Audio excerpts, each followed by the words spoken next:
उत्तर बंगोपसागर सृष्टि होइतिबा लघुचाप क्षेत्र में धीरे धीरे उत्तर पश्चिम दिग को गति करुछि। यार प्रभाव रे आगामी समय रे पाणीपाग रे बड़ परिवर्तन आसवा संभावना रही।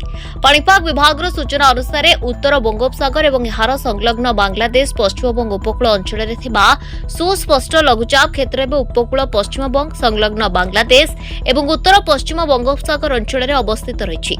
लघुचापटी आगामी समय रे आहुरी उत्तर पश्चिम दिग को गति करिवो। एहा गांगे और पश्चिमबंग दे झारखंड आड़क गति कर संभावना रही। यार गतिपथ जोगु यह अंचलगुड़िक सहित ओडिशार किछि अंचलर पाणीपाग उपरे मध्य प्रभाव पड़िपारे। सबुठारु बड़ कथा हेउछि आगामी 12 घंटा मध्यरे ही लघुचाप आहुरी घनीभूत होई अवपातर रूप नै पारे। फଳରେ वर्षार तीव्रता बढ़िबा सहित पवनर बेगरे मध्य परिवर्तन आसिपारे। लघुचापर गति एवं यहा केते घनीभूत हेउछि ता उपरे आगामी पाणीपाग निर्भर करिवो। तेणु समुद्रकु जाउतबा मत्स्यजीवी एवं उपकूलवर्ती अंचलर लोकंकु पाणीपाग विभागर परवर्ती सतर्क सूचना उपरे नजर रखिबा जरूरी। उत्तर बंगोपसागर आरंभ होइतिबा एही लघुचाप एबे उत्तर पश्चिम मुहां 12 घंटा मध्यरे अवपात रूप नेबार संभावना थिबारु एबे समस्तक नजर एहार गतिपथ उपरे। Bureau report Dinalipi live.